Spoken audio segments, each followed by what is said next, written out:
Después de años de dedicación, muchas humillaciones y 14 horas diarias de duro trabajo, la pobre viuda, a quien todos irrespetaban e ignoraban, recibió de su patrón solo un trozo de tierra lleno de piedras, un desierto donde ni siquiera crecía la maleza, como muestra de la humillación final y más dolorosa de toda su vida. Pero esto fue lo que encontró. Cuando rechacé 90,000 pesos en efectivo, todos pensaron que me había vuelto loca, pero yo había visto el sudor en sus frentes, el nerviosismo en sus ojos, la desesperación con la que apretaban esos maletines, y supe en ese momento que ese terreno lleno de piedras que me habían dado para humillarme valía mucho más que cualquier cantidad que pudieran ofrecerme. Supe que debajo de esas rocas había algo que cambiaría mi vida para siempre, y tenía razón. Me llamo Amparo. Tengo 42 años, 3 hijos, y durante 11 años limpié los pisos de la casa de doña Hortensia. 11 años de rodillas, 11 años de humillaciones, 11 años esperando un salario justo que nunca llegó.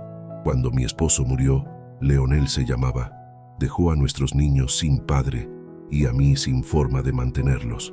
Yo necesitaba ese trabajo, necesitaba cada peso que doña Hortensia me prometía y nunca cumplía. Ella lo sabía. Sabía que yo no tenía opciones. Sabía que podía tratarme como quisiera porque yo siempre iba a regresar, siempre iba a agachar la cabeza, siempre iba a decir que sí. Me pagaba cuando se le daba la gana. A veces pasaban 2 meses sin un solo peso. Cuando le pedía mi sueldo, me miraba como si yo fuera un insecto molesto y me decía que tuviera paciencia, que ya llegaría mi turno. Pero el turno nunca llegaba.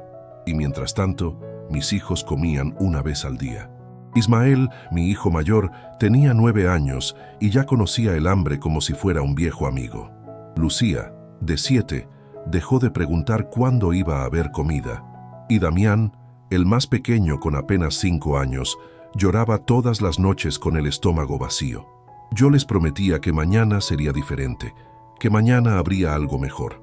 Pero las promesas no llenan las barrigas. La casa de doña Hortensia era enorme, con pisos de mármol que brillaban bajo el sol, con muebles importados que costaban más de lo que yo ganaría en toda mi vida. Ella organizaba fiestas donde servían comida que sobraba y se tiraba a la basura, comida que mis hijos habrían devorado con las manos. Yo la veía desperdiciar todo ese alimento mientras mis pequeños se dormían con retortijones de hambre. Y no podía decir nada, no podía hacer nada. Los hijos de doña Hortensia eran peores que ella. Me trataban como si yo fuera invisible. Dejaban caer cosas al piso solo para verme recogerlas. Derramaban bebidas solo para verme limpiar. Se reían cuando yo pasaba. Una vez, el hijo mayor dejó caer un vaso de agua justo frente a mí. El vidrio se rompió en 1000 pedazos y el agua se esparció por todo el piso. Él se quedó parado ahí, mirándome con una sonrisa burlona, esperando a que yo me arrodillara y limpiara su desastre. Y eso hice, porque no tenía otra opción. 11 años así. 11 años tragándome el orgullo, el dolor, la rabia. 11 años soñando con el día en que pudiera irme, en que pudiera mirar a doña Hortensia a los ojos y decirle que ya no necesitaba su trabajo, que ya no necesitaba sus migajas. Pero ese día parecía imposible. Parecía un sueño que nunca se haría realidad. Hasta que llegó el día en que doña Hortensia me llamó a su oficina. Era un viernes por la tarde. Yo había terminado de limpiar toda la casa, estaba cansada, me dolían las rodillas y las manos. Ella estaba sentada detrás de su escritorio de caoba, con un vestido elegante y joyas que brillaban en su cuello y sus muñecas. Me miró como siempre me miraba, desde arriba, como si yo fuera algo sucio que había que mantener a distancia. «Amparo, tengo algo para ti», me dijo con una sonrisa que no llegaba a sus ojos. «He estado pensando en todo el tiempo que has trabajado para mí. 11 años es mucho tiempo y creo que mereces algo especial, algo que reconozca tu esfuerzo». Mi corazón dio un salto. Por un momento, solo por un momento, pensé que finalmente me iba a pagar todo lo que me debía. Pensé que iba a reconocer todas las promesas rotas, todos los meses sin salario, todas las humillaciones. Pero cuando vi la sonrisa en su rostro, esa sonrisa que conocía también, supe que algo andaba mal. «Voy a darte un terreno», continuó doña Hortensia, inclinándose hacia adelante con las manos entrelazadas. Un terreno que tengo en las afueras del pueblo. Es tuyo, completamente tuyo. Puedes construir una casa ahí, vivir con tus hijos. Ya no tendrás que pagar renta. Yo me quedé inmóvil. Un terreno. Me estaba dando un terreno. Después de 11 años de trabajo, de promesas incumplidas, de sueldos que nunca llegaban, me estaba dando un terreno. Debí haber sentido gratitud, debí haber caído de rodillas y agradecerle. Pero algo en su sonrisa me detuvo. Algo en la forma en que sus hijos se reían desde la otra habitación me hizo dudar. Gracias, señora, logré decir con la voz temblando. Es muy generosa. Ella asintió, satisfecha consigo misma, y sacó unos papeles de un cajón. Firma aquí. La escritura ya está lista. El notario vendrá mañana para hacer todo oficial. Yo firmé sin leer. No sabía leer bien de todos modos. Solo veía palabras y números que no significaban nada para mí. Doña Hortensia me entregó una copia de los papeles y me dijo que podía irme, que ya no necesitaba volver, que mi trabajo había terminado. Salí de esa casa con los papeles en la mano y un nudo en el estómago. Algo no estaba bien. Algo en todo esto se sentía como otra burla, como otra forma de humillarme. Pero no dije nada. Me fui caminando de regreso a la pequeña habitación donde vivía con mis hijos, tratando de convencerme de que tal vez, solo tal vez, esta vez era diferente. Al día siguiente, el notario llegó temprano. Era un hombre mayor con lentes gruesos y una expresión seria. Revisó los papeles, me hizo firmar varias veces, puso sellos y me entregó la escritura oficial. Ahora ese terreno era mío, legalmente mío. Doña Hortensia había cumplido su palabra. Por primera vez en 11 años, había cumplido. Pero cuando fui a ver el terreno, entendí por qué. Entendí por qué se había reído. Entendí por qué sus hijos no podían contener las carcajadas cuando me vieron salir con los papeles. El terreno estaba en las afueras del pueblo, lejos de todo. No había agua, no había luz, no había caminos pavimentados. Solo había tierra seca, polvo y piedras. Miles de piedras. Rocas enormes que cubrían cada metro del terreno como si alguien las hubiera tirado ahí a propósito. No se podía construir nada. No se podía plantar nada. Era un pedazo de tierra muerta, inútil, abandonada. Y eso era lo que doña Hortensia me había dado. Eso era mi recompensa por 11 años de trabajo. Un terreno lleno de piedras que no valía nada. Mis hijos me miraban esperando que yo dijera algo, esperando que les explicara qué íbamos a hacer, dónde íbamos a vivir, pero yo no tenía palabras. Me senté en una de esas piedras enormes y lloré. Lloré de rabia, de impotencia, de humillación. Lloré porque me había dejado pisotear durante 11 años creyendo que algún día las cosas mejorarían. Y al final solo recibí piedras. Pero los niños necesitaban un techo, así que hice lo único que podía hacer. Construí una barraca con tablas viejas que encontré y con láminas de metal que me regaló don Evaristo, un anciano del pueblo que siempre fue amable conmigo. La barraca era tan frágil que el viento la hacía crujir toda la noche. Cuando llovía, el agua se metía por todos lados. Cuando hacía calor, el metal se ponía tan caliente que no se podía tocar. Pero era lo único que teníamos. Los vecinos nos miraban con lástima. Algunos nos traían comida de vez en cuando. Otros solo movían la cabeza y seguían caminando. Éramos la familia pobre del pueblo, la familia que vivía entre las piedras, la familia que doña Hortensia había desechado como basura. Pasaron los meses. Yo conseguí trabajos aquí y allá, lavando ropa, limpiando casas, vendiendo lo que podía en el mercado. Pero nunca era suficiente. Los niños seguían teniendo hambre, seguían durmiendo en un piso de tierra, seguían preguntándome cuándo íbamos a tener una casa de verdad, y yo no tenía respuestas. Solo tenía un terreno lleno de piedras que me recordaba todos los días lo poco que valía mi trabajo, lo poco que valía mi vida. Hasta que un día, todo cambió. Era una mañana como cualquier otra. Yo estaba lavando ropa en una tina de metal afuera de la barraca cuando escuché el ruido de camionetas acercándose. Levanté la vista y vi 2 vehículos negros subiendo por el camino de terracería. Eran camionetas nuevas, brillantes, que levantaban nubes de polvo a su paso. Los niños salieron corriendo a esconderse. Estaban asustados. No estábamos acostumbrados a recibir visitas y mucho menos en camionetas así. Yo me quedé parada ahí con las manos mojadas y el corazón acelerado, sin saber qué esperar. Las camionetas se detuvieron frente a la barraca. De la primera bajó un hombre alto, de unos 50 años, con camisa blanca impecable y sombrero tejano. Tenía la piel bronceada y una sonrisa perfecta que mostraba dientes demasiado blancos. De la segunda camioneta bajaron otros 2 hombres con trajes más sencillos y portafolios en las manos.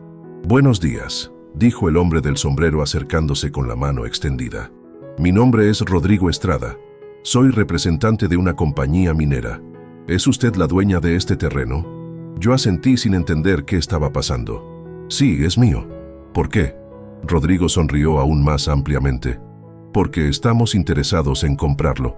Venimos a hacerle una oferta». «¿Una oferta?» «Por este terreno lleno de piedras», pensé. ¿Qué clase de broma era esta? Pero Rodrigo no parecía estar bromeando. Sacó unos papeles de su portafolio y me los mostró. Eran mapas, estudios geológicos, cosas que yo no entendía. «Hemos estado haciendo exploraciones en esta zona», explicó Rodrigo con voz profesional. «Y creemos que su terreno tiene potencial minero. Queremos comprárselo. Le ofrecemos 50,000 pesos en efectivo. Ahora mismo.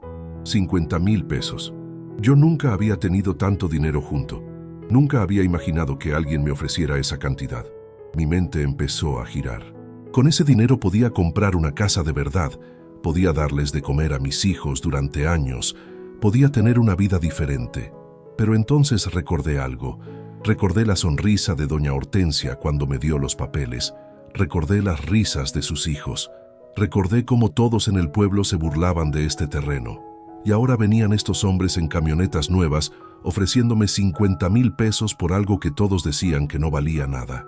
«¿Por qué?», pregunté mirando a Rodrigo directamente a los ojos. «¿Por qué quieren comprar un terreno lleno de piedras?» Rodrigo vaciló apenas un segundo. Fue un parpadeo, un cambio casi imperceptible en su expresión. Pero yo lo vi. Lo vi dudar. Lo vi buscar las palabras correctas. «Porque tenemos proyectos de expansión en la zona», respondió finalmente. «Este terreno está bien ubicado. Nos serviría para nuestras operaciones». Yo no le creí. Algo en su respuesta sonaba falso, preparado. Pero no dije nada más. Les dije que lo pensaría. Rodrigo me dejó una tarjeta con su número y me dijo que tenía 2 días para decidir. Luego se fueron en sus camionetas, dejando otra nube de polvo que tardó minutos en asentarse. Cuando se fueron, me senté en la piedra donde siempre me sentaba y miré el terreno. Las mismas piedras que me habían parecido una burla ahora se veían diferentes. ¿Qué habían encontrado esos hombres? ¿Qué sabían ellos que yo no sabía? Esa tarde fui a buscar a don Evaristo. El anciano vivía en una casita de adobe al otro lado del pueblo. Cuando le conté lo que había pasado, él se quedó en silencio durante un largo rato, mirando al horizonte con esos ojos sabios que habían visto muchas cosas en sus 80 años de vida. «Amparo», me dijo finalmente, «en estas sierras de Zacatecas hay oro. Siempre lo ha habido. Mi padre trabajó en las minas cuando yo era niño. Y si esos hombres vinieron hasta acá con esa oferta, es porque encontraron algo grande». «¿Oro?», pregunté sintiendo cómo se me secaba la boca. «¿En mi terreno?». Don Evaristo asintió. «No vendas, muchacha. No vendas por 50,000 ni por 100,000. Si hay oro ahí abajo, ese terreno vale millones. Millones, Amparo. No dejes que te roben lo que es tuyo». Esa noche no pude dormir. Me quedé despierta mirando el techo de lámina de la barraca, escuchando la respiración de mis hijos, pensando en las palabras de don Evaristo. Millones. Mi terreno podía valer millones, pero también podía no valer nada. ¿Y si don Evaristo estaba equivocado? ¿Y si rechazaba la oferta y me quedaba sin nada? Al mediodía del día siguiente, las camionetas regresaron. Esta vez Rodrigo traía más hombres, todos vestidos de traje, todos con esa misma sonrisa perfecta que no llegaba a los ojos. Se bajaron y caminaron hacia mí con portafolios de cuero y relojes que brillaban bajo el sol. «Señora Amparo», dijo Rodrigo abriendo los brazos como si fuéramos viejos amigos, «espero que haya pensado en nuestra oferta». Yo asentí sin decir nada. «Traigo buenas noticias», continuó Rodrigo sacando un sobre grueso de su maletín. «Hablé con mis socios y decidimos aumentar la oferta. 70,000 pesos en efectivo, ahora mismo. ¿Qué le parece? 70,000 pesos. Mi corazón latía tan fuerte que podía escucharlo en mis oídos, pero las palabras de don Evaristo seguían resonando. Millones, vale millones. ¿Por qué aumentaron la oferta?, pregunté con la voz temblando. Rodrigo se rió, pero el sonido no era convincente. Porque queremos cerrar el trato rápido. Tenemos otros proyectos esperando. Mientras más rápido terminemos aquí, mejor para todos. Yo miré a los hombres. Los vi intercambiar miradas rápidas, nerviosas. Los vi sudar a pesar del viento frío que bajaba de las sierras. Los vi apretar los maletines como si dentro llevaran algo más que papeles. Y entonces lo entendí. Ellos tenían prisa. Ellos necesitaban este terreno. Ellos sabían lo que había debajo y querían quedárselo antes de que yo me diera cuenta. 90,000, dijo uno de los otros hombres, un tipo corpulento con bigote grueso. Es nuestra última oferta. 90,000 pesos y se acabó. El silencio cayó pesado entre nosotros.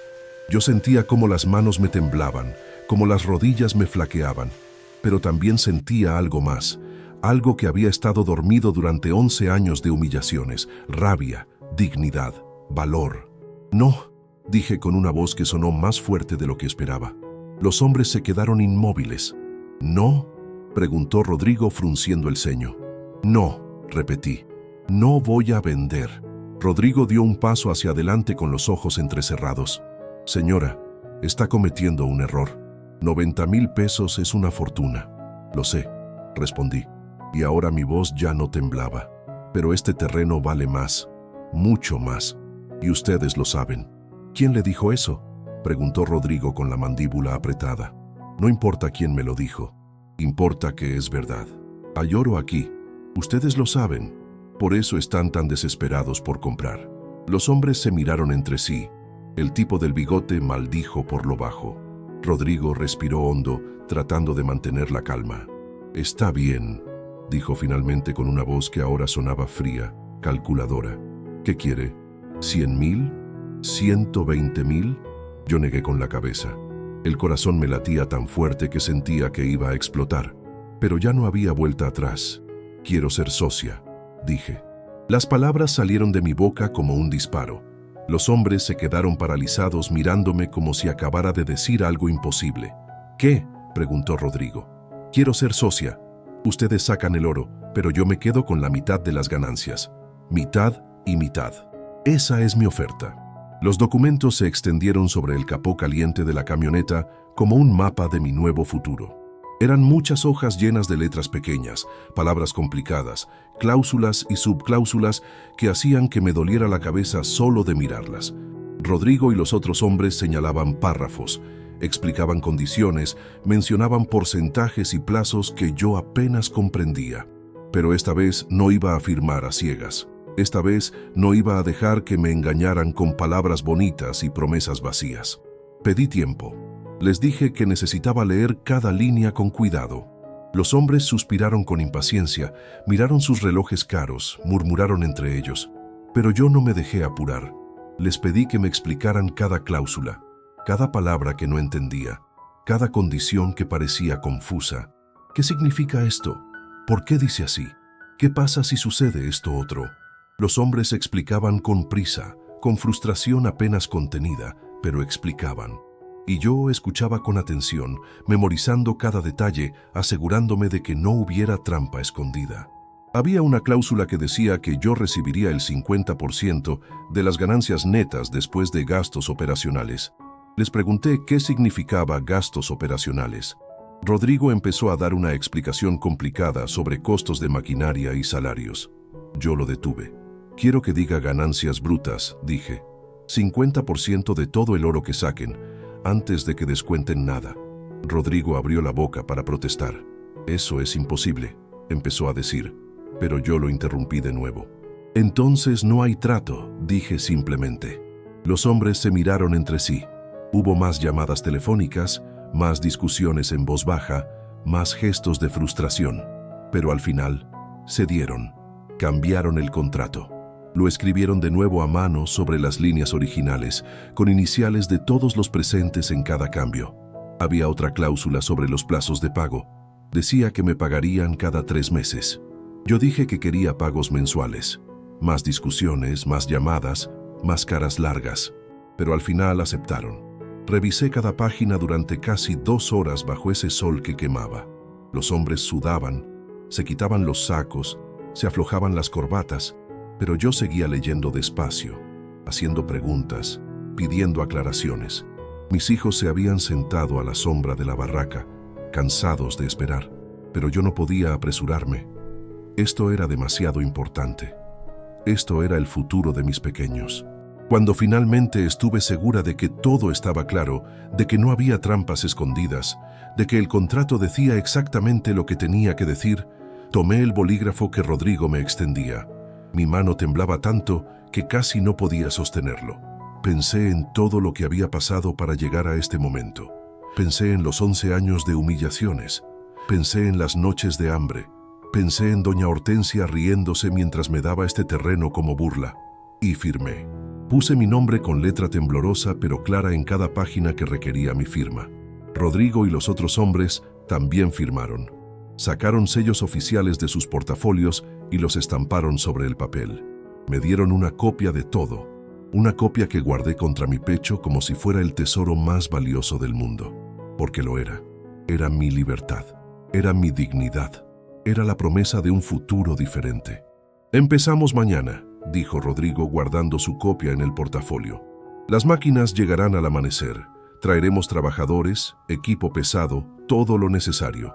Vamos a necesitar que usted y sus hijos se mantengan alejados de las zonas de excavación por seguridad. Le vamos a instalar una carpa más grande donde puedan quedarse mientras trabajamos». Yo asentí sin poder creer todavía lo que estaba pasando. Los hombres se subieron a sus camionetas sin decir nada más. Sin sonrisas de despedida, sin palmadas en la espalda, sin felicitaciones. Solo se fueron dejando esa nube de polvo que ya me era familiar. Cuando desaparecieron por el camino, mis piernas se aflojaron. Me senté en el suelo justo ahí donde estaba parada, con el contrato todavía apretado contra mi pecho. Los niños corrieron hacia mí. «Mamá, ¿qué pasó? ¿Qué significa todo esto?» «Significa», les dije con lágrimas corriendo por mis mejillas, «que todo va a cambiar. Significa que ya no vamos a pasar hambre. Significa que van a tener una casa de verdad, una escuela buena, ropa nueva. Significa que ganamos». Ismael me abrazó fuerte. Lucía lloró conmigo sin entender muy bien por qué, pero sintiendo mi emoción. Y Damián, mi pequeño, solo preguntó si ahora íbamos a poder comer pollo. «Sí, mi amor», le dije riendo y llorando al mismo tiempo. «Vamos a poder comer pollo todos los días si quieres». Esa noche casi no dormí. Me quedé despierta mirando ese contrato a la luz de la vela, leyéndolo una y otra vez, asegurándome de que era real, de que no era un sueño del que fuera a despertar. Al día siguiente temprano, antes de que saliera el sol, ya estaba despierta esperando. Y las máquinas llegaron tal como prometieron. Llegaron con el amanecer, rompiendo el silencio de las sierras con un rugido de motores que hizo temblar la tierra bajo mis pies. 3 camiones enormes subieron por el camino de terracería levantando nubes de polvo que parecían tormentas. Detrás venían excavadoras amarillas enormes como dinosaurios mecánicos, taladros montados en remolques, grúas, camiones con tanques de agua y combustible. Y llegaron los trabajadores, docenas de hombres con cascos naranjas y overoles azules, con botas de seguridad y guantes gruesos. Se bajaron de los camiones y se dispersaron por el terreno como un ejército bien organizado. Traían estacas y cintas amarillas, instrumentos que parecían de ciencia ficción, mapas y planos que extendían sobre las rocas. Rodrigo bajó de una camioneta negra con documentos bajo el brazo y esa expresión seria que ahora parecía permanente. Ya no quedaba nada de la sonrisa falsa de antes. Ahora era puro negocio, pura eficiencia, pura urgencia. «Señora Amparo», dijo sin saludar siquiera, «vamos a empezar hoy mismo. Los permisos están listos, las máquinas están aquí. En una semana máximo tendremos los primeros resultados. En un mes estaremos sacando oro». Yo solo pude asentir, todavía sin poder creer la transformación de mi terreno. Los trabajadores empezaron a marcar zonas con las estacas y las cintas, dividiendo el espacio en cuadrados perfectos. Gritaban órdenes unos a otros en un lenguaje técnico que yo no comprendía. Tomaban medidas con instrumentos que emitían pitidos y luces. Fotografiaban todo desde diferentes ángulos. Y entonces las excavadoras se pusieron en marcha. El sonido era ensordecedor, un rugido profundo que hacía vibrar el aire. Las enormes palas mecánicas mordieron la tierra, arrancando las primeras rocas como si fueran juguetes. Esas piedras que habían sido mi humillación durante meses, esas rocas enormes que parecían puestas ahí para burlarse de mí, ahora eran levantadas y movidas como si no pesaran nada. Cada roca que caía sonaba como una liberación. Cada piedra que las máquinas arrancaban llevaba consigo un pedazo de mi sufrimiento, un pedazo de mi pasado de miseria. Ver cómo ese terreno que me habían dado como burla ahora era transformado por esas máquinas poderosas era como ver justicia materializada, como ver venganza sin necesidad de odio. Los trabajadores instalaron una carpa grande para mi familia, mucho más grande y resistente que nuestra barraca. Tenía piso de lona, paredes gruesas que no dejaban pasar el viento, compartimientos separados para dormir. Trajeron catres de verdad con colchones, cobijas nuevas, incluso una mesa y sillas. Para mis hijos, era como un palacio comparado con lo que teníamos antes. Los primeros días fueron de ruido constante. Las máquinas trabajaban desde que salía el sol hasta que se ocultaba, perforando la tierra, arrancando capas de suelo pedregoso, llevándolas a montones enormes que crecían como montañas artificiales. El polvo era tanto que teníamos que cubrirnos la nariz y la boca con pañuelos. El sonido era tan fuerte que por las noches mis oídos seguían zumbando, pero yo no me quejaba. Cada rugido de las máquinas era música para mis oídos. Cada montaña de tierra removida era un paso más cerca de mi libertad. Cada día que pasaba era un día más cerca de poder darles a mis hijos la vida que merecían. Ismael pasaba horas mirando las máquinas con los ojos brillantes de fascinación. Le preguntaba a los trabajadores cómo funcionaban, para qué servía cada instrumento, cómo sabían dónde excavar. Los hombres, sorprendidos por su interés, le explicaban con paciencia. Uno de ellos le regaló un casco pequeño, y Ismael lo usaba todo el día con orgullo. Lucía preguntaba cada 5 minutos si ya habían encontrado el oro. ¿Ya lo encontraron, mamá? ¿Ya somos ricas? ¿Ya podemos comprar una casa? Yo le decía que tuviera paciencia, que estas cosas tomaban tiempo, pero la verdad era que yo también estaba ansiosa. Cada noche me acostaba preguntándome si mañana sería el día, si mañana encontrarían lo que buscaban, si todo esto era real o si de alguna forma me habían engañado. Damián se asustaba con el ruido. Se tapaba los oídos cada vez que las excavadoras arrancaban, cada vez que los taladros perforaban. Pero poco a poco se fue acostumbrando. Incluso empezó a jugar cerca de las máquinas cuando estaban apagadas, trepándose a las llantas enormes, tocando el metal amarillo con fascinación. Al cuarto día, uno de los trabajadores gritó. Fue un grito tan fuerte, tan lleno de emoción, que detuvo todas las máquinas al mismo tiempo. El silencio que siguió fue casi ensordecedor después de tanto ruido constante. Yo salí corriendo de la carpa con el corazón en la garganta sin saber qué esperar. Había pasado un accidente. Se había lastimado a alguien. Pero cuando llegué, vi que todos los hombres se habían reunido alrededor de un agujero profundo. No estaban preocupados, estaban emocionados. Sus expresiones iban del asombro al júbilo. Se daban palmadas en la espalda. Algunos se abrazaban, otros se quitaban los cascos y miraban al cielo como dando gracias. Rodrigo llegó corriendo también con el teléfono pegado a la oreja, hablando rápido en voz baja. Su expresión era de incredulidad, de emoción contenida, de algo que podría ser triunfo o podría ser codicia. Me vio acercarme y por un momento nuestras miradas se encontraron. Y en sus ojos vi algo que nunca había visto antes cuando me miraba. Respeto, tal vez hasta un poco de miedo.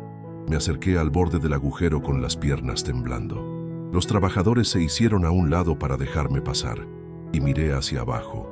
La tierra se había abierto como una herida profunda, revelando una grieta oscura que descendía varios metros. Las paredes de esa grieta estaban expuestas, mostrando capas de roca y tierra de diferentes colores.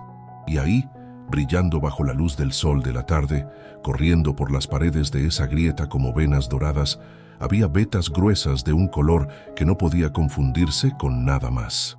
Oro, oro puro. No eran líneas delgadas ni manchas pequeñas. Eran vetas gruesas, anchas, que se extendían en todas direcciones. Era como si la tierra hubiera guardado un secreto durante millones de años y ahora finalmente lo revelaba. Sentí que las rodillas se me doblaban. Me agarré del brazo de uno de los trabajadores para no caerme. La cabeza me daba vueltas. El corazón me latía tan rápido que pensé que iba a desmayarme. No podía respirar, no podía pensar. Solo podía mirar ese brillo dorado que representaba todo lo que nunca había tenido, todo lo que me habían negado, todo lo que me merecía. Dios mío, susurró uno de los hombres a mi lado. Es una beta madre. Nunca había visto algo así en mi vida. Esto es una fortuna. Otro trabajador se rió con una risa de pura incredulidad. Deben haber toneladas ahí abajo. Toneladas. Este terreno vale más de lo que pensábamos. Mucho más. Rodrigo cerró el teléfono y se acercó a mí. Su expresión era complicada, una mezcla de emociones que no sabía cómo procesar. Me miró durante un largo momento antes de hablar. Cuando finalmente lo hizo, su voz sonaba forzada, como si las palabras le costaran un esfuerzo físico. «Felicidades, señora Amparo», dijo con una sonrisa que no alcanzaba sus ojos. «Acaba de volverse millonaria. Muy millonaria». Las palabras flotaron en el aire entre nosotros. Millonaria. Yo, Amparo, la viuda pobre, la empleada humillada, la mujer que vivía entre piedras. Millonaria. No podía ser real. No podía estar pasando. Cosas así no le pasaban a gente como yo. Pero era real. El oro estaba ahí. Las máquinas estaban ahí. El contrato firmado estaba guardado en mi carpa. Esto estaba pasando de verdad. Las semanas siguientes fueron un torbellino que cambió mi vida tan rápido que apenas podía seguirle el ritmo. Las excavaciones continuaron día y noche con turnos de trabajadores que se relevaban cada 8 horas. La operación nunca se detenía. Las máquinas rugían sin parar. Las luces brillaban toda la noche como si hubieran traído el sol a la tierra, y las vetas de oro se multiplicaban. Cada metro que excavaban revelaba más riqueza, más venas doradas corriendo por la tierra. Los geólogos de la compañía hacían cálculos constantemente, ajustando sus estimaciones hacia arriba cada día. 5 millones de pesos en oro extraíble, decían al principio. Luego, 10 millones. Luego 20. Las cifras seguían subiendo y mi mitad subía con ellas. Al mes llegó el primer pago. Rodrigo apareció una mañana con un sobre manila grueso y una expresión que ya se había vuelto permanente de resignación mezclada con rabia contenida. Me entregó el sobre sin decir mucho. Dentro había un cheque certificado con una cantidad que hizo que tuviera que sentarme. 2 millones de pesos. 2 millones. Y eso era solo el primer pago, solo el comienzo. Según el contrato, seguirían llegando pagos mensuales mientras siguieran extrayendo oro. Y según los geólogos, había oro para años. Yo nunca había tenido una cuenta en el banco, ni siquiera sabía cómo abrir una. Rodrigo, obligado por el contrato, me asignó un abogado para que me asesorara en todo. El abogado se llamaba Licenciado Méndez. Era un hombre serio de unos 60 años que me trataba con un respeto que nunca había experimentado antes. Me acompañó al banco en el pueblo. Entramos juntos a ese edificio con aire acondicionado y pisos brillantes, donde yo nunca me había atrevido a entrar antes. El gerente del banco, un hombre con traje caro que probablemente nunca me habría mirado 2 veces en la calle, me recibió con sonrisas y apretones de mano. Me trató como si fuera importante, como si fuera alguien que merecía su tiempo. Abrieron una cuenta a mi nombre, depositaron el cheque, y cuando el gerente giró la pantalla de su computadora para mostrarme el saldo, sentí que el mundo se detenía. Ahí estaba, mi nombre, y al lado, esos números que representaban más dinero del que había visto en toda mi vida. 2 millones de pesos. Míos, realmente míos. Tuve que sentarme. El licenciado Méndez me trajo agua. El gerente preguntó si me sentía bien, pero yo no estaba mal, solo estaba abrumada. Solo estaba procesando el hecho de que mi vida acababa de cambiar completamente, que nunca más tendría que preocuparme por cómo dar de comer a mis hijos, que nunca más tendría que aceptar humillaciones por necesidad, que por primera vez en mi vida tenía poder, tenía opciones, tenía futuro. Con ese dinero, lo primero que hice fue buscar a don Evaristo. Necesitaba verlo, necesitaba agradecerle, necesitaba compartir mi alegría con el único hombre que me había ayudado cuando nadie más lo hizo, que me había dado la verdad cuando todos me mentían, que había creído en mí cuando yo misma dudaba. Lo encontré en su casita de adobe como siempre, reparando una cerca de madera con esas manos callosas y pacientes que parecían saber arreglar cualquier cosa. Cuando me vio acercarse por el camino, don Evaristo se quitó el sombrero y me sonrió con esa calidez de siempre. Esa sonrisa que nunca pedía nada a cambio, que solo daba sin esperar recibir. Don Evaristo, dije con la voz temblando de emoción, vine a agradecerle. Tenías razón. Había oro. Mucho oro. Y ahora mi vida es diferente gracias a su consejo. Don Evaristo movió la cabeza despacio. No tienes nada que agradecer, muchacha. Tú hiciste lo correcto. Tuviste el valor de defender lo que era tuyo. Yo solo te dije lo que cualquier persona honesta te habría dicho. Pero yo no estaba de acuerdo. Usted me salvó, le dije sintiendo cómo las lágrimas empezaban a correr por mis mejillas. Usted me dijo la verdad cuando nadie más lo hizo. Me dio esperanza cuando yo no tenía ninguna. Me ayudó cuando no tenía que hacerlo. Y ahora quiero ayudarlo a usted. Don Evaristo frunció el ceño confundido. Amparo, yo estoy bien. No necesito nada. Pero yo ya había sacado de mi bolsa un sobre grueso. Se lo extendí con las manos temblando. Por favor, ábralo. Don Evaristo tomó el sobre con cuidado, como si fuera algo delicado que pudiera romperse. Lo abrió con esas manos temblorosas de la edad. Y cuando vio lo que había dentro, sus ojos se abrieron enormes. Se quedó inmóvil mirando el cheque como si no pudiera creer lo que veía. 500,000 pesos, medio millón. Una cantidad que para mí era posible dar gracias a mi nueva fortuna. Una cantidad que para él significaba seguridad para el resto de su vida. Amparo, susurró con la voz quebrada, yo no puedo aceptar esto. Es demasiado. Sí puede, lo interrumpí. Y lo va a aceptar, porque usted fue la única persona que me ayudó cuando no tenía nada. Me dio madera para construir mi barraca. Me dio comida cuando mis hijos tenían hambre. Me dio consejos que salvaron mi vida. Me trató con dignidad cuando todos me pisoteaban. Ahora es mi turno de darle algo a usted. Don Evaristo se llevó una mano temblorosa a la boca. Los ojos se le llenaron de lágrimas que empezaron a rodar por sus mejillas arrugadas. Durante un largo rato no pudo hablar. Solo miraba el cheque, luego me miraba a mí, luego otra vez el cheque. Las lágrimas seguían cayendo. Gracias, logró decir finalmente con la voz completamente rota. Gracias, muchacha, gracias. Lo abracé sintiendo cómo el anciano temblaba entre mis brazos. Lloró sobre mi hombro como un niño. Y yo lloré también, porque ese abrazo valía más que todo el oro del mundo. Porque la gratitud que sentía por ese hombre no tenía precio. Porque por fin podía devolverle, aunque fuera un poco de todo lo que él me había dado. Pero las buenas noticias no tardan en volverse chismes en los pueblos pequeños. Y los chismes no tardan en llegar a los oídos equivocados. Una tarde, cuando regresaba del banco después de revisar mi cuenta y ver cómo seguía creciendo con cada depósito mensual, vi un grupo de mujeres del pueblo reunidas en la plaza. Estaban susurrando entre ellas, mirando en mi dirección, señalándome con disimulo. Las reconocí a todas. Eran las mismas mujeres que me habían ignorado cuando era pobre. Las que desviaban la mirada cuando yo pasaba con mis hijos hambrientos, vestidos con ropa remendada. Las que susurraban y se reían cuando me veían cargar bolsas pesadas. Las que nunca me ofrecieron ayuda, ni siquiera una palabra amable. Ahora me miraban con una mezcla de envidia y curiosidad malsana. Una de ellas, una mujer gordita con vestido floreado, que siempre había sido especialmente cruel con sus comentarios, se me acercó con una sonrisa tan falsa que dolía verla. Amparo, dijo con voz melosa, ¿es cierto lo que dicen? ¿Es verdad que encontraron oro en tu terreno? Yo seguí caminando sin detenerme. Sí, es cierto, respondí sin mirarla.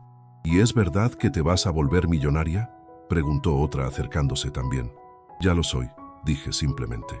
El silencio cayó sobre el grupo. Las mujeres se quedaron paralizadas mirándome alejar. Podía sentir sus miradas clavadas en mi espalda como cuchillos. Podía imaginar los comentarios que harían en cuanto yo estuviera lo suficientemente lejos. Pero ya no me importaba. Ya no tenía que pedirle permiso a nadie para existir. Ya no tenía que soportar sus desprecios. Ya no necesitaba su aprobación. Los rumores corrieron como pólvora. En la tienda, en la cantina, en el mercado, en la iglesia. Todos hablaban de la viuda que se había vuelto rica de la noche a la mañana. Algunos me felicitaban con sinceridad genuina, especialmente la gente pobre que sabía lo que era sufrir. Me detenían en la calle para decirme que me alegraba por mí, que me lo merecía, que Dios había sido justo finalmente. Otros me felicitaban con envidia apenas disfrazada, con sonrisas falsas que no alcanzaban sus ojos, con comentarios envenenados que sonaban como cumplidos, pero que llevaban púas escondidas. «Qué suerte tuviste», decían. «¿Quién hubiera imaginado que ese terreno valía algo? Ojalá a mí me hubiera tocado algo así». Pero todos, absolutamente todos, sabían que algo había cambiado en el pueblo, que alguien que había sido pisoteada ahora caminaba con la frente en alto, que la justicia, aunque tardía, había llegado, que las humillaciones no siempre quedan sin respuesta. Y entre todos esos rumores, había uno que corría con más velocidad que los demás, el rumor más delicioso, el más esperado, el que todos querían confirmar. El rumor de que doña Hortensia, la patrona orgullosa, la mujer rica y poderosa, había regalado un terreno lleno de oro sin saberlo. Yo sabía que era solo cuestión de tiempo antes de que la noticia llegara a sus oídos. Y una mañana, mientras supervisaba las excavaciones que seguían sacando toneladas de oro, vi la camioneta plateada de doña Hortensia subiendo por el camino de terracería. Mi corazón se aceleró, mis manos empezaron a sudar, pero esta vez no era de miedo. Era anticipación. Era la certeza de que este momento tenía que llegar, de que era necesario, de que era parte del cierre de un círculo que había estado abierto durante 11 años. La camioneta se detuvo a unos metros de donde las excavadoras trabajaban. De ella bajó doña Hortensia vestida con un traje elegante que contrastaba absurdamente con el polvo y el barro de la zona. Llevaba lentes de sol enormes que cubrían media cara. Pero yo podía ver la tensión en su mandíbula, la rigidez en sus hombros, la forma en que apretaba su bolso de marca con las manos hasta que los nudillos se le pusieron blancos. Los trabajadores dejaron de moverse cuando la vieron. Las máquinas seguían rugiendo, pero todos miraban la escena con curiosidad apenas disimulada. Sabían quién era ella. Los rumores también habían llegado a sus oídos. Todos querían ver qué iba a pasar. Yo estaba parada junto a la excavación más grande con Lucía y Damián jugando cerca. Ismael estaba con los trabajadores aprendiendo sobre geología. Cuando vi a doña Hortensia acercarse con esos pasos cortos y rígidos, sentí como algo frío y duro se instalaba en mi pecho. No era odio, no era venganza. Era simplemente la certeza de que esta mujer ya no tenía ningún poder sobre mí. Doña Hortensia se detuvo a pocos pasos de distancia. Se quitó los lentes de sol con manos que temblaban ligeramente. Me miró con una expresión que era pura incredulidad mezclada con rabia y algo que podría ser dolor. Sus ojos recorrieron las excavaciones, las montañas de tierra removida, las máquinas enormes, los trabajadores. Y luego volvieron a mí. «¿Es cierto?», preguntó con una voz que temblaba a pesar de sus esfuerzos por mantenerla firme. «¿Es cierto que encontraron oro aquí?». Yo la miré en silencio durante unos segundos que parecieron eternos. Segundos donde recordé cada humillación, cada pago negado, cada insulto disfrazado de orden. Y luego asentí con calma. «Sí, es cierto». Doña Hortensia dio un paso atrás, como si acabara de recibir una bofetada física. Miró el agujero profundo donde las vetas de oro todavía brillaban bajo el sol. Miró las máquinas que no paraban de trabajar. Miró a los trabajadores con sus cascos y sus equipos. Miró la carpa donde mis hijos ahora vivían con dignidad. Miró mi ropa nueva, mis zapatos sin agujeros, mi postura erguida. Y en sus ojos vi cómo se derrumbaba su mundo. Vi cómo procesaba la magnitud de su error. Vi cómo entendía que el terreno que había regalado como burla, como humillación final, valía probablemente más que todas sus propiedades juntas. «Ese terreno era mío», dijo finalmente con la voz quebrándose. «Yo te lo di». «Usted me lo dio como burla», la interrumpí con una calma que sorprendió incluso a mí misma. «Como humillación para reírse de mí, para hacerme sentir que 11 años de trabajo no valían nada». Lo firmó frente a un notario. Lo registró oficialmente. Lo hizo legal. Y ahora es mío. «Pero yo no sabía», susurró doña Hortensia, y por primera vez en todos los años que la conocía, vi algo parecido a vulnerabilidad en su rostro. Yo no sabía que había oro. Y ese ya no es mi problema, respondí sin dureza, pero con firmeza absoluta. Doña Hortensia abrió la boca para decir algo más, pero las palabras no salieron.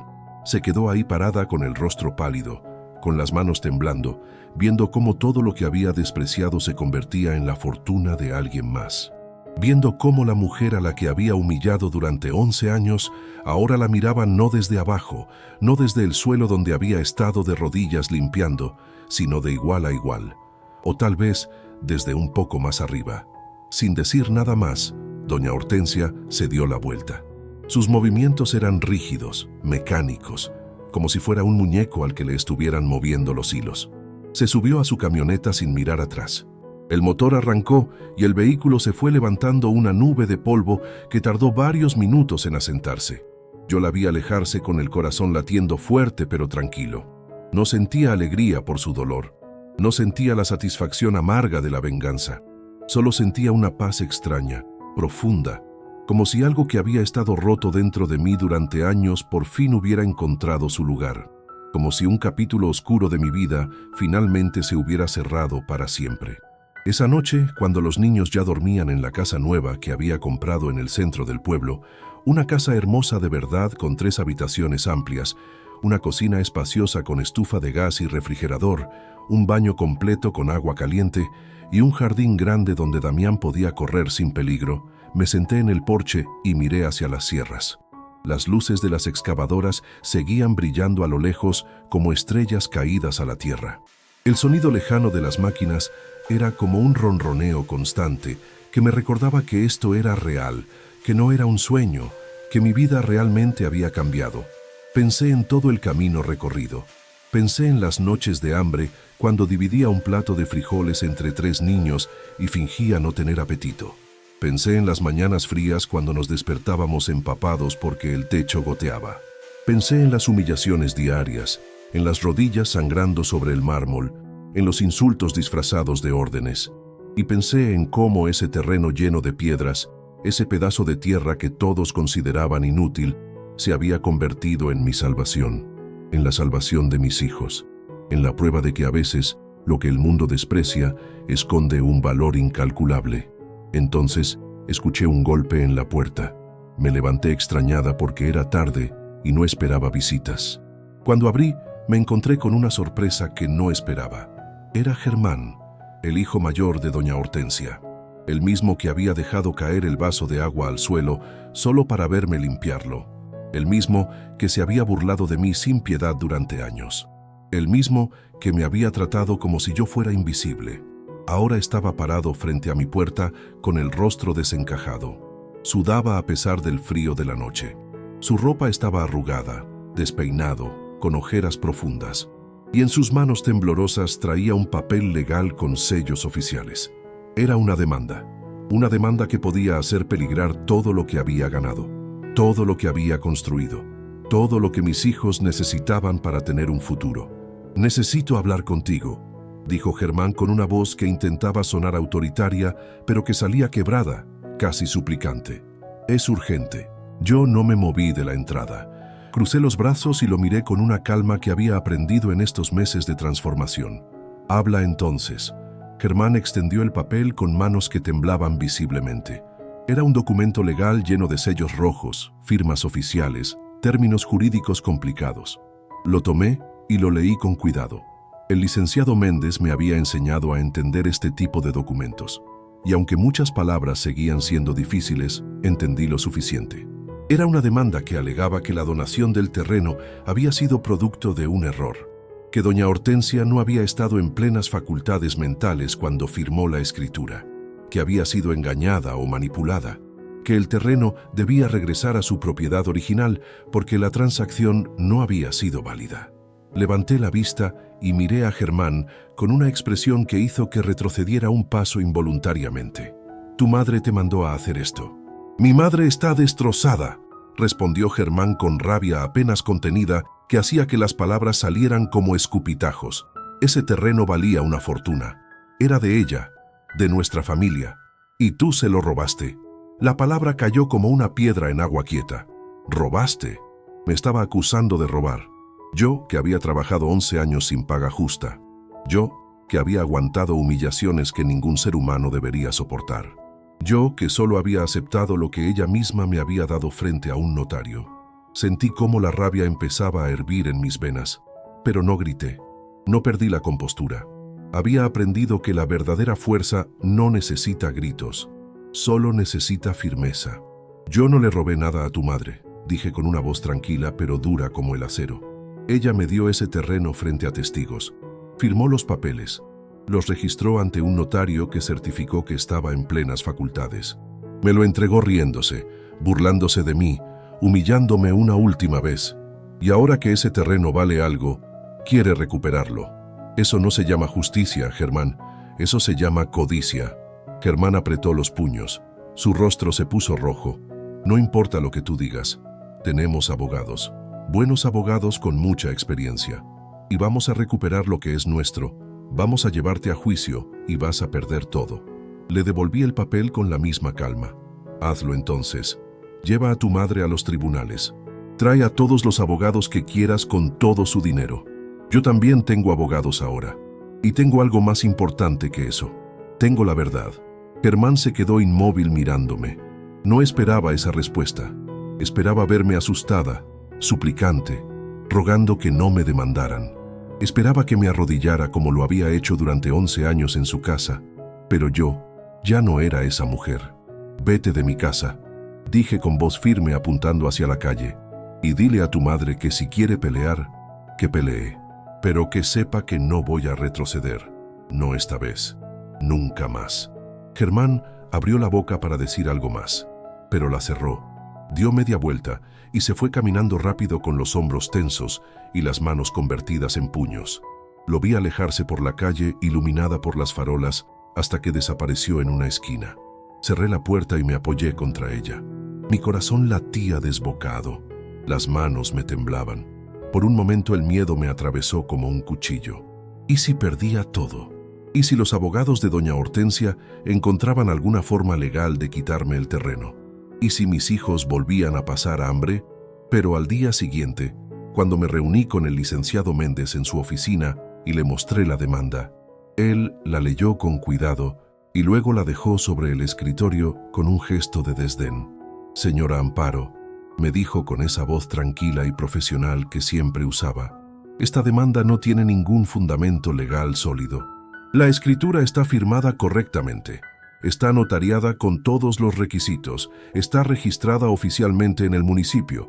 No hay manera de anularla a menos que se demuestre fraude o incapacidad mental real de la firmante.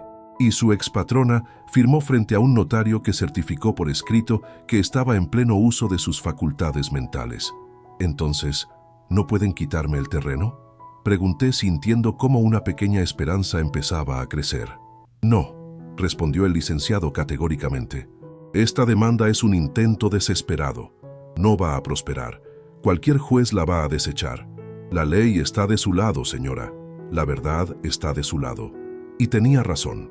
3 semanas después de que presentaran la demanda, el juez la desechó sin siquiera llevarla a juicio. La escritura era válida. El terreno era mío. Y nada de lo que doña Hortensia hiciera podía cambiar eso. Cuando recibí la notificación oficial del juzgado, me senté en el porche de mi casa y lloré. No de tristeza, no de miedo. Lloré de alivio tan profundo que me dejó sin fuerzas. Lloré de gratitud hacia don Evaristo, hacia el licenciado Méndez, hacia todos los que me habían ayudado. Lloré de una felicidad tan grande que no cabía en palabras. Lloré porque finalmente, después de toda una vida de sufrimiento, la justicia había llegado. Los meses siguientes fueron de transformación completa, no solo para mí, sino para todos a mi alrededor. Las excavaciones continuaron durante casi un año entero. La riqueza seguía fluyendo como un río de oro que nunca se secaba. Los pagos mensuales llegaban puntuales y cada uno era más grande que el anterior. Con ese dinero hice lo que siempre había soñado. Inscribí a Ismael, Lucía y Damián en las mejores escuelas privadas de la región. Escuelas con uniformes bonitos, con libros nuevos, con maestros preparados. Les compré todo lo que necesitaban. Mochilas sin agujeros, zapatos que les quedaban bien y que no les lastimaban los pies. ropa nueva cada temporada, útiles escolares de calidad. Les di lo que nunca habían tenido: seguridad, dignidad, la posibilidad de soñar con un futuro diferente. Ismael ya hablaba de ser ingeniero como los que trabajaban en las excavaciones. Lucía quería ser doctora para ayudar a la gente pobre como habíamos sido nosotros. Y Damián solo quería jugar fútbol, pero ahora lo hacía en un campo de verdad con zapatos deportivos de verdad. Pero no me olvidé de nadie más. Don Evaristo ya no vivía en su casita de adobe vieja. Le compré una casa nueva en el centro del pueblo, una casa hermosa con 2 cuartos amplios, una cocina moderna con todos los electrodomésticos, un baño completo y un taller grande donde podía seguir reparando sus herramientas sin que le dolieran los huesos por el frío del invierno. El anciano lloraba cada vez que yo lo visitaba. Me agradecía una y otra vez con lágrimas rodando por sus mejillas arrugadas. Pero yo siempre le respondía lo mismo: usted me salvó la vida, don Evaristo. Usted me dio esperanza cuando no tenía ninguna. Esto es lo mínimo que puedo hacer. Es lo justo. También ayudé a otras familias del pueblo. Familias que, como yo había sido, vivían al día sin saber si mañana habría comida, que trabajaban duro sin recibir nada justo a cambio, que sufrían en silencio porque nadie las escuchaba. Les di trabajo en las excavaciones con salarios dignos que les permitían vivir con decencia. Les ayudé a pagar deudas que los tenían ahogados. Les ayudé a arreglar sus casas que se caían a pedazos. Les ayudé a mandar a sus hijos a la escuela con todo lo necesario. No lo hacía por quedar bien con nadie. No lo hacía para que me agradecieran. Lo hacía porque sabía exactamente lo que era no tener nada. Sabía lo que era que nadie te viera, que nadie te ayudara, que nadie creyera que merecías algo mejor. Y mientras yo construía una vida nueva no solo para mí, sino para todos los que pude alcanzar, doña Hortensia se derrumbaba. Los rumores en el pueblo eran implacables y crueles.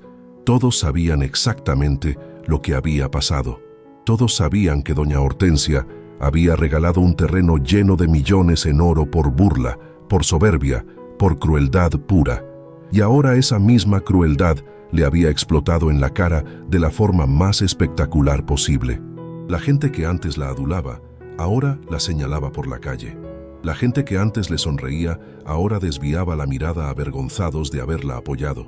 Su nombre, que antes significaba poder y respeto, ahora significaba arrogancia y estupidez monumental.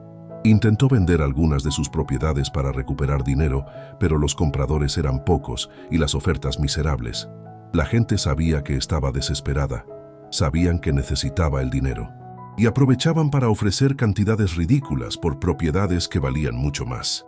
Sus hijos, acostumbrados toda su vida a vivir sin trabajar, empezaron a pelear entre ellos por lo que quedaba del dinero familiar. Se culpaban unos a otros, se gritaban, se demandaban. La familia que antes parecía tan unida y poderosa se fracturó en pedazos que no había forma de juntar de nuevo. La casa grande que antes estaba llena de fiestas y celebraciones ahora estaba vacía y silenciosa. Las luces se apagaban temprano. Ya no había reuniones sociales, ya no había risas, solo silencio y sombras. Me enteré de todo esto a través de los chismes del pueblo, pero no sentí alegría. No sentí esa satisfacción amarga de la venganza cumplida. Solo sentí una especie de tristeza distante, como cuando ves a alguien caer por su propio peso y sabes que no hay nada que hacer. Como cuando ves las consecuencias naturales de años de crueldad llegar finalmente a cobrar su precio. Un año después del descubrimiento del oro, cuando ya había construido una vida completamente nueva, organicé una gran fiesta en mi casa. Invité a don Evaristo, por supuesto. Invité a todos los vecinos que me habían ayudado cuando no tenía nada. Invité a los trabajadores de las excavaciones que habían sido respetuosos. Invité a las familias que había podido ayudar. La casa se llenó de risas genuinas, de música alegre, de comida abundante que todos podían disfrutar sin límites. Los niños corrían por el jardín persiguiéndose unos a otros sin preocupaciones. Había una mesa larga llena de platillos que yo misma había preparado con amor. Había bebidas frías, había pasteles y dulces. Había alegría real, del tipo que no se puede comprar pero que brota naturalmente cuando la gente que se quiere se reúne. Ismael, que ya tenía 10 años, hablaba emocionado con los trabajadores sobre ingeniería y geología. Lucía ayudaba a servir la comida con una sonrisa enorme, orgullosa de poder compartir con todos. Damián jugaba con otros niños del pueblo, finalmente teniendo los juguetes y el espacio que siempre había merecido. En medio de la fiesta, don Evaristo se me acercó con una copa de ponche en la mano y esa sonrisa que le arrugaba toda la cara. «Mira lo que lograste, muchacha», me dijo con voz llena de orgullo. «Mira todo esto que construiste». Yo miré a mi alrededor. Vi a mis hijos felices y seguros. Vi a la gente que amaba reunida bajo mi techo. Vi caras sonrientes de personas que antes sufrían y ahora tenían esperanza. Vi el futuro brillando como el oro que había salido de la tierra, pero más valioso porque era humano, porque era real, porque era amor y dignidad compartidos. «No lo logré sola, don Evaristo», le respondí tomando su mano arrugada. «Usted estuvo ahí cuando nadie más estaba. Usted me dio la verdad cuando todos me mentían. Sin usted, nada de esto sería posible. Tú tuviste el valor de decir que no cuando todos esperaban que dijeras que sí», respondió él apretando mi mano con cariño. «Ese valor no se enseña en ninguna escuela. No se compra con dinero. Ese valor sale de adentro, y tú lo tenías desde siempre, solo necesitabas una razón para sacarlo». Lo abracé sintiendo cómo las lágrimas volvían a quemar mis ojos, pero esta vez eran lágrimas buenas, lágrimas que limpiaban años de dolor, lágrimas que celebraban todo lo bueno que había llegado después de tanto sufrimiento. Esa noche, cuando todos se fueron y mis hijos se durmieron exhaustos de tanto jugar y reír, me senté sola en el porche, con una taza de café caliente. La noche estaba despejada, y las estrellas brillaban en el cielo como diamantes esparcidos sobre terciopelo negro. Miré hacia las sierras de Zacatecas en la distancia. Las luces de las excavadoras seguían brillando allá lejos como luciérnagas gigantes. Seguían sacando oro de la tierra que todos habían despreciado. Seguían trabajando día y noche para extraer la riqueza que había estado escondida durante millones de años, esperando el momento correcto para revelarse. Pensé en Leonel, mi esposo, y me pregunté si desde donde estuviera podía ver lo que había pasado, si podía ver a sus hijos felices y seguros, si podía ver que yo había logrado lo que parecía imposible, si estaba orgulloso de mí. Pensé en las noches de hambre cuando dividía un plato de frijoles entre 3 bocas y fingía estar llena. Pensé en las mañanas frías cuando nos despertábamos empapados por la lluvia que se colaba por el techo. Pensé en las humillaciones diarias sobre el mármol frío de esa casa enorme. Pensé en las promesas vacías y los pagos que nunca llegaban. Y pensé en el terreno lleno de piedras que había recibido como burla final, como último insulto, como prueba definitiva de que yo no valía nada para esa mujer que me había empleado durante 11 años. Pero ese terreno lleno de piedras no había sido el final de mi historia. Había sido el comienzo. Había sido la semilla de mi transformación. Había sido el regalo disfrazado que cambió todo. Entendí algo profundo esa noche bajo las estrellas. Entendí que la justicia no siempre llega rápido. No siempre llega cuando uno la espera o la necesita desesperadamente. A veces tarda años. A veces tarda tanto que uno pierde la esperanza de que llegue alguna vez. Pero cuando llega, cuando finalmente se materializa, lo hace con una fuerza que no pide permiso, con una claridad que no necesita explicaciones, con una perfección que ningún ser humano podría haber planeado mejor. El terreno lleno de piedras no había sido una maldición, había sido una bendición escondida. Había sido el universo, o Dios, o el destino, o como quieran llamarlo, corrigiendo una injusticia de la forma más perfecta posible, dándole a quien menos tenía lo que más necesitaba, quitándole a quien más despreciaba exactamente lo que más valoraba. Y yo, Amparo, la viuda que todos habían ignorado, que todos habían pisoteado, que todos habían dado por vencida, ahora caminaba con la frente en alto, con mis hijos a mi lado sanos y felices, con el futuro brillando en mis manos, con la dignidad restaurada, con el respeto ganado, con la libertad conquistada, no por suerte, no por casualidad, no porque alguien me lo regalara, sino porque cuando me ofrecieron migajas envenenadas, yo tuve el valor de rechazarlas. Porque cuando me dijeron que aceptara lo que me daban sin protestar, yo dije no. Porque cuando todos esperaban que me rindiera, yo elegí seguir de pie. El viento soplaba frío desde las sierras trayendo el olor de la tierra mojada por el rocío, trayendo el eco lejano de las máquinas que seguían trabajando incansablemente, trayendo promesas de más pagos mensuales, de más seguridad, de más posibilidades. Cerré los ojos y sonreí. Una sonrisa verdadera, profunda, que nacía desde el fondo de mi alma. Por primera vez en todos mis 42 años de vida, sentí que todo estaba exactamente donde debía estar, que yo estaba exactamente donde merecía estar, que el sufrimiento había tenido un propósito, que el dolor había sido el precio de la transformación y que valió la pena cada lágrima, cada humillación, cada noche de hambre, cada momento de desesperación. Todo valió la pena porque me trajo hasta aquí, hasta este momento de paz perfecta bajo las estrellas. Esta historia nos enseña algo que nunca debemos olvidar.